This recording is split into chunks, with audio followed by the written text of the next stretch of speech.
नर्मदे हर। आज हम फिर माँ नर्मदा जी के तट पर हैं और आज हम माँ नर्मदा जी के तट पर नर्मदा खंड के प्रसिद्ध और सिद्ध संत मोनी बाबा के पास आए हुए हैं, जो कि 35 साल से माँ नर्मदा जी के तट पर आंवली घाट पर जल में खड़े होकर तपस्या कर रहे हैं और बाबा जी बीमार हो गए हैं।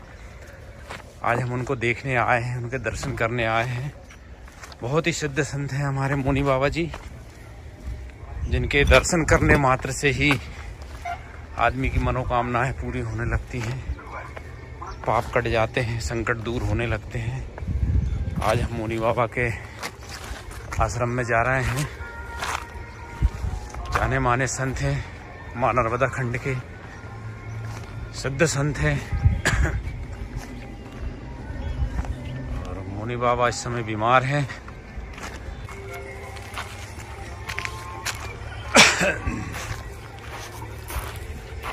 नर्मदे हर। आज हम फिर माँ नर्मदा जी के तट पर हैं और माँ नर्मदा जी के तट पर आज हम आंवली घाट पर हैं और आंवली घाट पर एक हमारे पूरे नर्मदा खंड के सिद्ध संत हैं मोनी बाबा जी, जिनका स्वास्थ्य 15 दिन से बहुत ही अधिक खराब था। लेकिन स्वास्थ्य खराब होने के बाद भी बाबा जी जो है माँ नर्मदा जी में खड़े होकर तपस्या कर रहे हैं। बहुत ही अद्भुत और बहुत ही चमत्कारिक है। डॉक्टर ने बिल्कुल मना करा है बाबा जी को कि भाई अब जल में तपस्या करना बंद करें। बाबा जी मान ही नहीं रहे हैं। बाबा जी नर्मदे यार।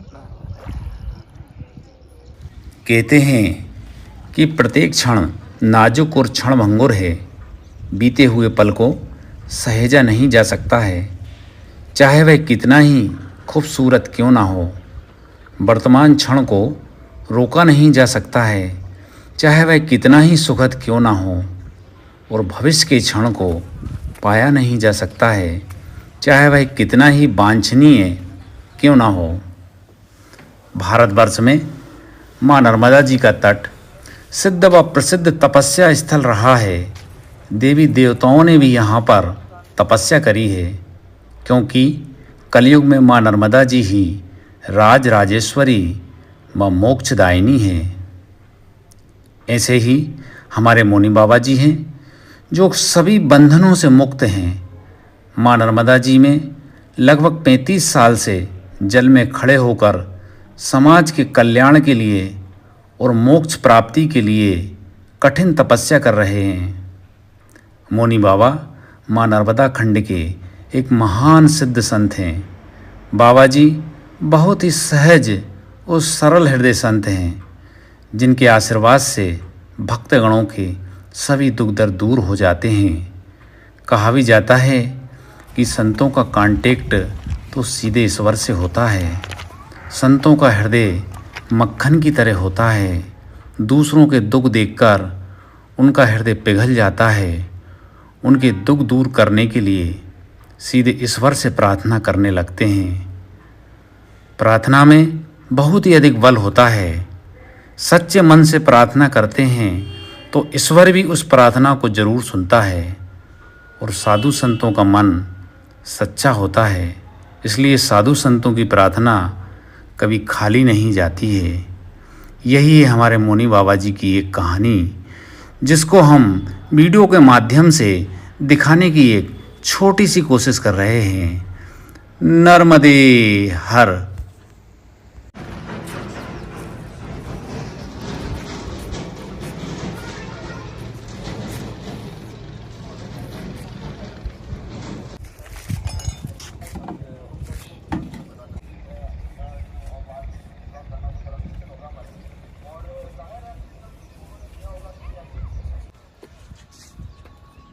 जय शंभु तेरी माया, धरती का बिछौना और आसमान की छाया। जी नर्मदे हर।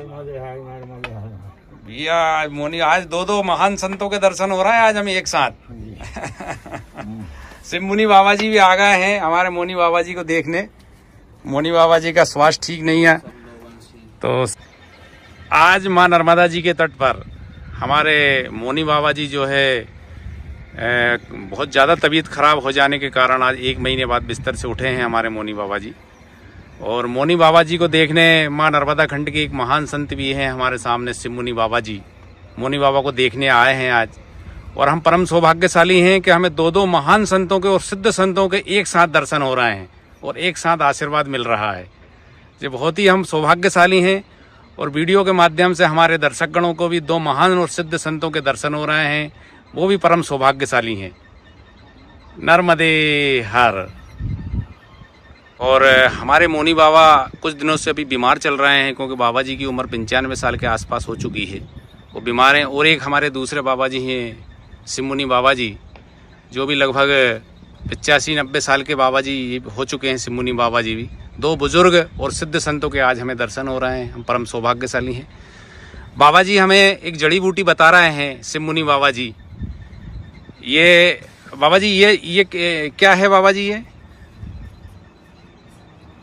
ये दवाई इस टाइप की बता रहे हैं महाराज जी के किसी भी प्रकार का बुखार हो, अगर किसी का बुखार नहीं उतर रहा हो, 15 दिन से 10 दिन से 20 दिन से परेशान है, तो ये दवाई की 3 खुराक अगर आप 4 खुराक खा लेते हैं हम 2 दिन 3 दिन में, तो बुखार हड्डी का बुखार भी इससे चला जाता है।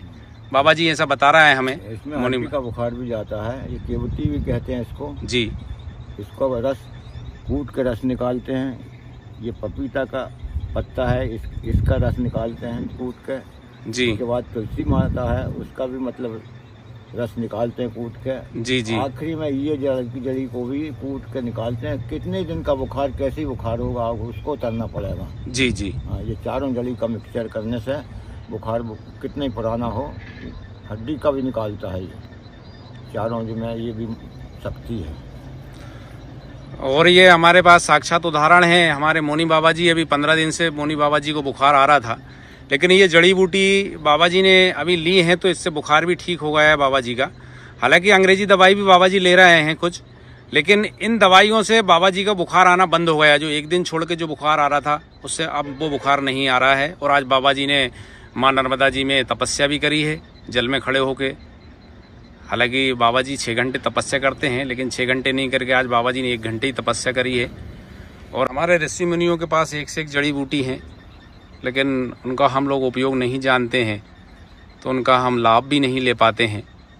और गुरुजी अगर जैसे कभी किसी को बुखार नहीं आ रहा हो तो भी खा सकता है वो? तो ये खा सकता है वो, हड्डी का बुखार नहीं कमी होती वो पूरी करती है। अच्छा, ये आपने ये बताया ये धात पौष्टिक है? धात पौष्टिक है, धात की कमी पूरी करती है जी। जो कमजोर व्यक्ति है उसको मतलब या धात जाती हो या किसी को मतलब पानी जाता होगा, बाथरूम के पहले जाता है, वो कम हो जाएगा, बंद हो जाएगा। जी जी गुरुजी जी। ये जो जड़ी हम देख रहे हैं गुरुजी के हाथ में, बाबा जी के हाथ में, ये जड़ी का नाम नहीं मालूम है, लेकिन ये पहाड़ी एरिया में और पानी वाले एरिया में मिल जाती है।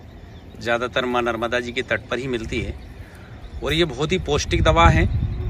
और गुरुजी ये बता रहे हैं कि एक बच्ची को फिट आता था, तो उसको ये दवाई 3-4 टाइम पिलाई तो उसको फिट आने बंद हो गए। इतनी पौष्टिक दवाई है ये। अब इसका नाम नहीं मालूम है हमें, लेकिन हम नाम पता करके बताने की कोशिश करेंगे कि कैसे जो फल लगे हैं इसमें। ये फल लगे उसको बहुत पौष्टिक है, फल में वो तो पूरी दवाई कूट के पीना है, दूध के साथ पीना है।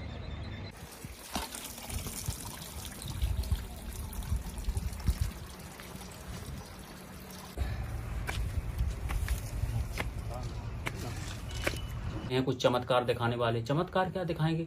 स्वामी विवेकानंद सरस्वती के गुरु रामकृष्ण परमहंस, जिनको कैंसर था, वेस्ट बंगाल में उनकी कुटिया थी, और काली कलकत्ते वाली उनसे बात करती थी, और अमेरिका में जाके शिकागो में वो अवार्ड जीत के ले आए थे स्वामी विवेकानंद सरस्वती जी। तब उनने एक बात ही पूछी थी अपने गुरु से कि आप काली कलकत्ते वाली से साक्षात बात करते हो, तो आप गुरु जी अपना कैंसर क्यों नहीं ठीक कर लेते? तो उन्हें एक ही बात कही थी, बेटा कैंसर मैं अभी ठीक कर सकता हूँ, पर ये किसी जन्म में, किसी पूर्व जन्म में, किसी कल्प में जो किए हुए कर्मों का फल है वो भोगना ही पड़ेगा। अच्छा ये है कि इसी जन्म में इसको भोग लेते हैं। तो ये परमहंस जी के शब्द थे। तो जो साधु संत होते हैं वो डरते नहीं हैं। ये समय चक्र जो है, अब आप सोच रहे होंगे कि कुछ लोग गुंडा राज कर रहे हैं और उनका अच्छा समय चल रहा है, ऐसा कुछ नहीं है। उनके कुछ कर्म अच्छे हैं पिछले, और उसकी दम पे वो उनको मौका मिला है, चल रहा है। जिस दिन वो कर्म खत्म होंगे पता उस समय लगेगा, पुण्य खत्म हो जाएगा, आपका कर्मों के फल से आप बच नहीं सकते। जाओगे। तो संतों के पास आपको कथा मिलेगी और संसार में क्या मिलेगी? व्यथा। कथा और व्यथा में यही अंतर है कि कोई तन से दुखी, कोई मन से दुखी, कोई धन बिन रहत उदास, थोड़े थोड़े सब दुखी और सुखी राम के दास। दीन कहे धनवान सुखी, धनवान कहे सुख राज को भारी, राज कहे महाराज सुखी, महाराज कहे सुख इंद्र को भारी, इंद्र कहे सुख चतुरानन को, चतुरानन मीन्स ब्रह्मा जी, इंद्र कहे सुख चतुरानन को और ब्रह्मा जी कहे सुख विष्णु को भारी। तब तुलसी दास विचार कहें, हरि नाम बिना सब जीव दुखारी, हरि नाम बिना सब जीव दुखारी।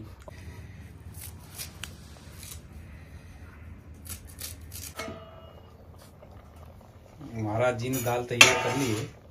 उबल गई महाराज जी दाल? उबल गई, अभी तो सादा है, अभी तड़का लगना बाकी है सब दाल का।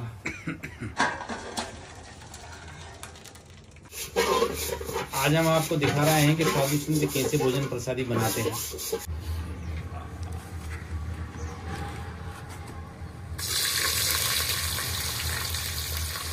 और हमारे मोनी बाबा जी दाल में तड़का लगा रहे हैं। आज हम परम सौभाग्यशाली हैं कि आज हमें मोनी बाबा जी के हाथ की भोजन प्रसादी हमें करने को मिल रही है।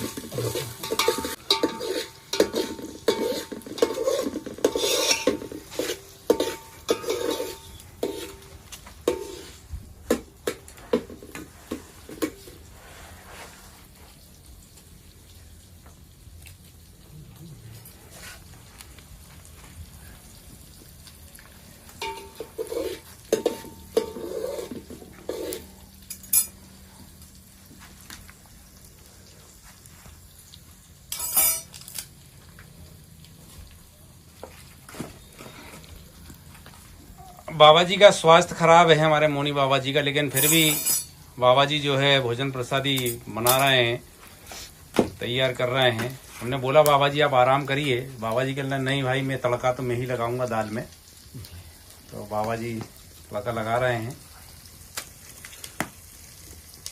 और आज बड़ी प्रसन्नता भी है हमें कि बाबा जी हमारे 1 महीने से बीमार थे और अब स्वस्थ हो गए हैं, तो काफी प्रसन्नता भी लग रही है, काफी अच्छा भी लग रहा है। दाल डाल दो, दाल डाल दो, पकड़ गए।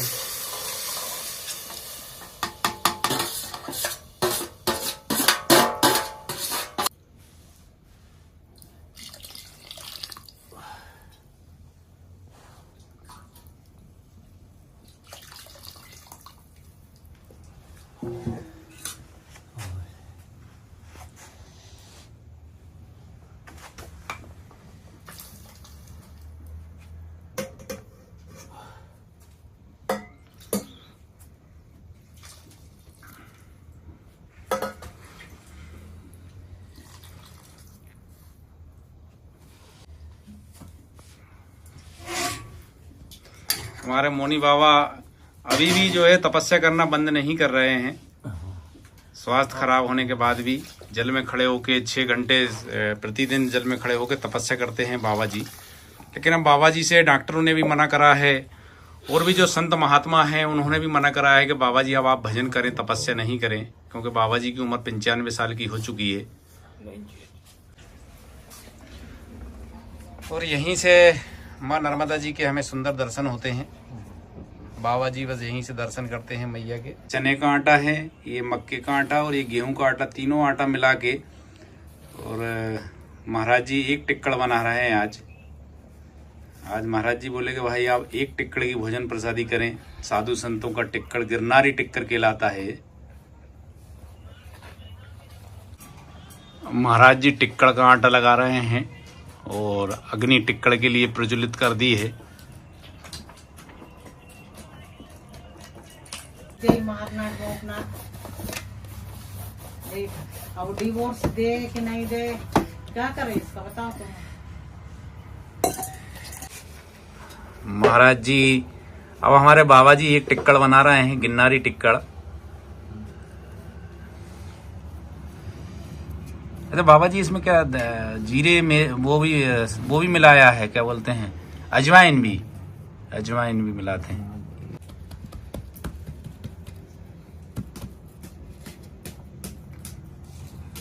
एक तरीके की सब जड़ी बूटी हैं, ये सब स्वास्थ्य के लिए बहुत ही लाभदायक रहती हैं बाबा जी, है ना।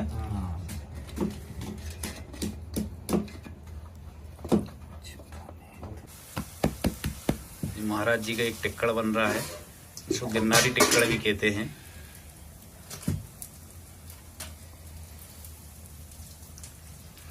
आज हम साधु संतों का भोजन देख रहे हैं। हमारे मुनि बाबा जी टिक्कड़ बना रहे हैं, एक ही टिक्कड़ बना रहे हैं आज। चलो महाराज जी का खाकर के पत्ते लगा रहे हैं महाराज जी, और इन पत्तों का रस जो है टिक्कड़ में आ जाता है, जो शुगर के लिए और गठिया बाय के लिए और भी कई बीमारी में फायदा करता है।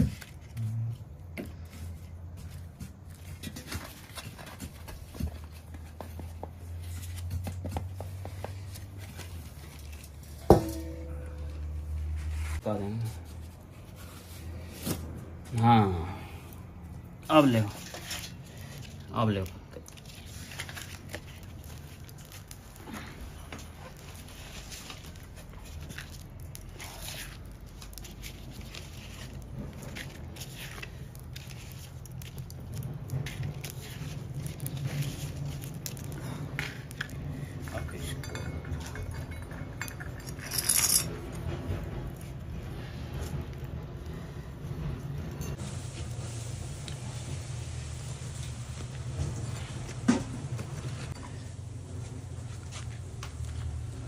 अब जी टिक्कड़ को अग्नि से ढांक देते हैं।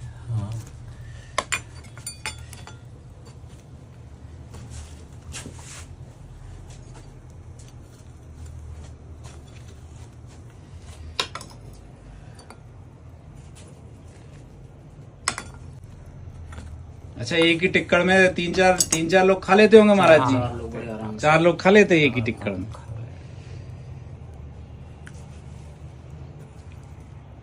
अब जो महाराज जी ने इसको राख से भी ढांक दिया है चारों तरफ से। कितना टाइम लगेगा महाराज जी? 1 से 1.5 घंटा, 1 घंटे के आसपास लग जाता है।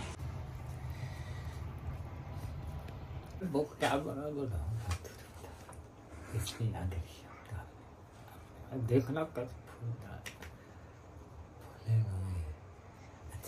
थोड़ा तेल 1.5 घंटे हो चुके हैं और अब महाराज जी ये टिक्कड़ निकाल रहे हैं। 1.5 घंटे के बाद ये टिक्कड़ निकाल रहे हैं महाराज जी।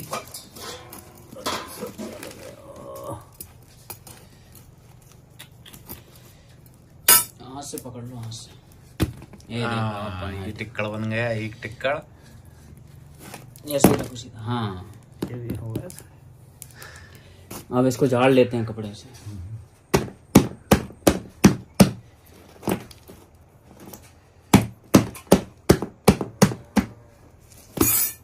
बहुत बढ़िया बन गया, खस्ता हो गया। सब आटा मिला, मक्की का आटा भी है, बेसन भी है। ये है साधु संतों का भोजन, साधु संतों का टिक्कड़, गिरनारी टिक्कड़ है। आज हम दर्शक गणों को गिरनारी टिक्कड़ के दर्शन करा रहे हैं। ये लो देसी घी, महाराज जी लगाएंगे, दिखा देंगे।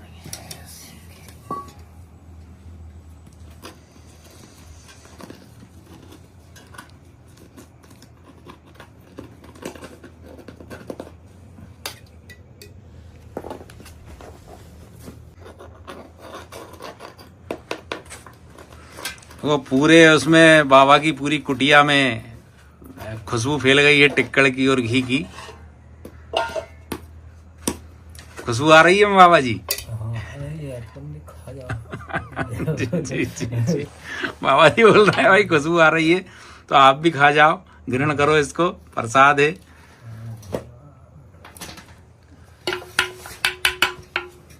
बहुत खस्ता बनता है टिक्कड़। गरम है अभी बाबा जी, है ना।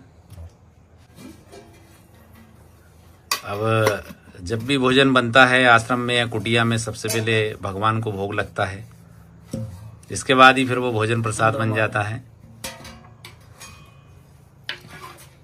तुलसी ले आए? तुलसी ले आए? नहीं, आज लेके आते हैं।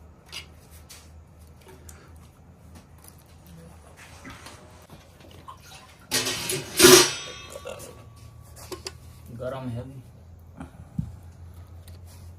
अभी ये भगवान को भोग लगेगा, माँ नर्मदा जी को भोग लगेगा पहले।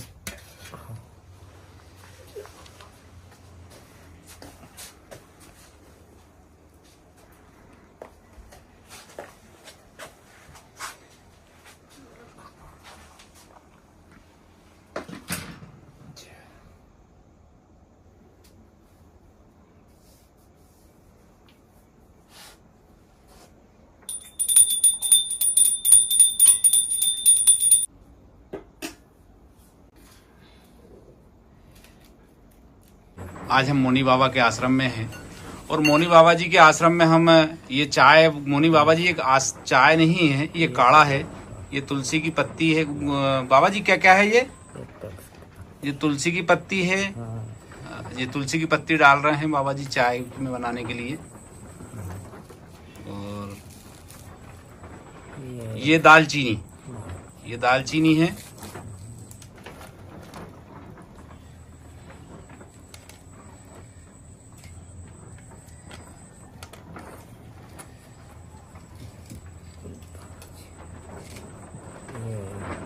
ये मुनक्के, इनको मुनक्के बोलते हैं। और ये चाय में डाल रहे हैं गुरुजी, और ये गुड़ है और ये साथ में मीठे के लिए गुड़ डाल रहे हैं।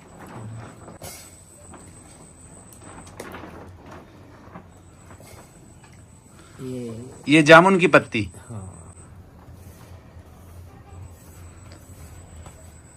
ये चाय नहीं है, मतलब हम चाय बोल सकते हैं, लेकिन इसमें चाय की पत्ती नहीं रहती है और शक्कर भी नहीं रहती है। इसमें सिर्फ आयुर्वेदिक जड़ी बूटी ही रहती है, और जिसको बाबा जी बना के पीते हैं चाय, और जो भक्तगण आते हैं उनको भी चाय बना के पिलाते हैं ये। और वैसे भी अब ठंड के दिन प्रारंभ हो चुके हैं, ठंड का मौसम आ चुका है, तो ठंड के मौसम में ये चाय गुरुजी बता रहे हैं बहुत ही फायदेमंद होती है। चाय बन गई है गुरुजी, और यहीं से हम देखते हैं माँ नर्मदा जी के बहुत ही सुंदर दर्शन होते हैं। यहाँ से माँ नर्मदा जी के बहुत ही सुंदर दर्शन हो रहे हैं। जय हो मैया, जय हो मैया। ये अखंड ज्योत जल रही है गुरुजी की 35 साल से। और ये ठाकुर जी, जय हो, जय हो, जय हो, जय हो। ये महाराज जी की चाय बन गई, उबल गई है। इसको 3 से 4 मिनट उबालते हैं महाराज जी। 3 से 4 मिनट उबालने के बाद अब ये चाय काढ़ा है, एक हिसाब से सर्दी के मौसम में काफी अच्छा रहता है पीने के लिए। ब्लॉक नसों को भी खोल देता है।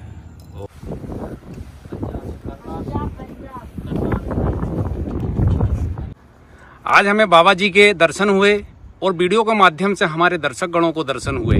हम सब धन्य हुए। बाबा जी आपको दंडवत प्रणाम। बाबा जी नर्मदे हर। नर्मदे हर, नर्मदे हर, नर्मदे हर।